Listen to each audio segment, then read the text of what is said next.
Assalamualaikum warahmatullahi wabarakatuh. Perkenalkan, nama saya Andri Ferdiansyah, NPM 16520111178, mahasiswa Hukum Tata Negara. Baik, di sini saya akan sedikit menjelaskan tentang tugas UAS saya, yaitu mengenai materi sejarah HAM. Hak asasi manusia menjadi sebuah komitmen dunia sejak dideklarasikannya DUHAM atau Deklarasi Universal Hak Asasi Manusia pada tahun 1948, dan makin mendapat bentuk hukum sejak dirumuskannya Kovenan Internasional tentang Hak-Hak Ekonomi, Sosial, dan Budaya, dan juga Kovenan Internasional tentang Hak-Hak Sipil dan Politik pada tahun 1966. Sebelum DUHAM dideklarasikan, terdapat beberapa dokumen kesepakatan yang dapat dikatakan sebagai dokumen HAM, yaitu yang pertama ada Magna Carta tahun 1215 di Inggris, yaitu berisi kesepakatan tentang kekuasaan antara Raja John dengan para bangsawannya. Kemudian The Bill of Rights pada tahun 1689 yang juga di Inggris, berisi aturan tentang membatasi kesewenangan Raja Inggris dalam mengeluarkan hukum atau peraturan baru, dan diperlukan persetujuan dari parlemen. Kemudian ada The American Declaration of Independence tahun 1976 dan disusul dengan The US Bill of Rights pada tahun 1791, yaitu yang berisi tentang perlindungan atas hidup dan kebebasannya. Dan kemudian juga ada yang terakhir, The Declaration of the Right of Man and the Citizen pada tahun 1789 di Prancis, yaitu yang mau menjamin kebebasan pribadi berdasarkan prinsip liberté. Kemudian, dalam perkembangan sejarah hak asasi manusia dapat dibedakan ke dalam 3 generasi HAM, yaitu pertama generasi hak sipil dan politik, yang kedua generasi hak ekonomi, dan ketiga generasi hak atas pembangunan. Baik, yang pertama ada generasi pemikiran mengenai konsep pemikiran hak asasi manusia yang sejak lama berkembang dalam wacana para ilmuwan sejak era Enlightenment di Eropa. Kemudian meningkat menjadi dokumen-dokumen hukum internasional yang resmi. Puncak perkembangan generasi pertama hak asasi manusia ini adalah pada peristiwa penandatanganan naskah Universal Declaration of Human Rights, Perserikatan Bangsa-Bangsa pada tahun 1948.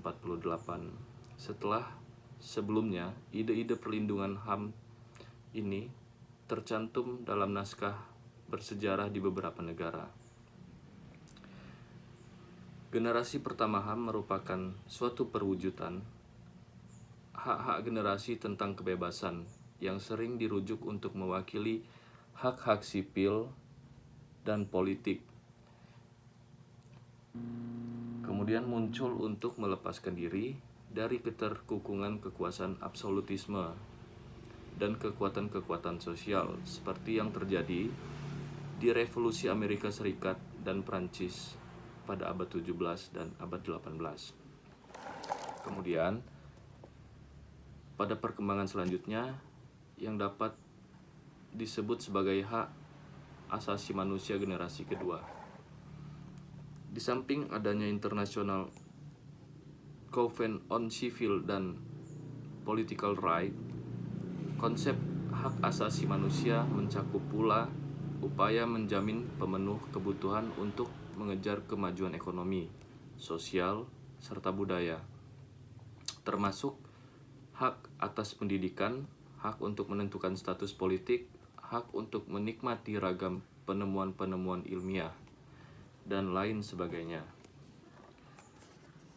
Puncak perkembangan generasi kedua ini tercapai dengan ditandatanganinya International Covenant of Economic, Social, and Cultural Rights pada tahun 1966. Dan generasi kedua ini merupakan salah satu wujud hak generasi tentang persamaan yang mewakili perlindungan bagi hak-hak ekonomi, sosial, dan budaya.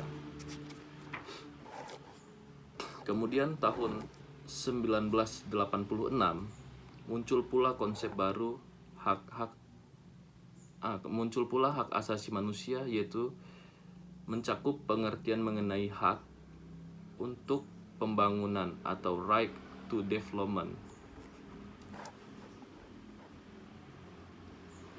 Hak atas atau untuk pembangunan ini mencakup persamaan hak atau kesepakatan untuk maju yang berlaku bagi seluruh bangsa, dan termasuk hak setiap orang yang hidup sebagai bagian dari kehidupan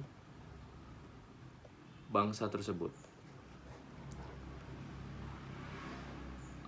Hak untuk atas pembangunan ini antara lain meliputi untuk berpartisipasi dalam proses pembangunan dan untuk menikmati hasil-hasil pembangunan tersebut. Kemudian HAM generasi ketiga ini merupakan wujud dari hak generasi kedua tentang persaudaraan yang mewakili tentang tuntutan atas hak solidaritas atau hak bersama. Hak ini muncul dari tuntutan gigih negara berkembang atau dunia ketiga atas tatanan internasional yang adil. Tuntutan atas hak itu yakni menciptakan suatu tatanan ekonomi dan hukum internasional yang kondusif bagi terjaminnya hak-hak berikut. Yang pertama ada hak pembangunan. Kemudian yang kedua ada hak atas perdamaian. Yang ketiga hak atas sumber daya alam sendiri. Yang keempat hak atas lingkungan hidup yang baik. Yang kelima hak atas warisan budaya sendiri. Oke, baiklah, itu saja yang bisa saya sedikit sampaikan dalam sejarah perkembangan HAM ini. Mohon dan lebih kurangnya saya mohon maaf. Terima kasih. Wassalamualaikum warahmatullahi wabarakatuh.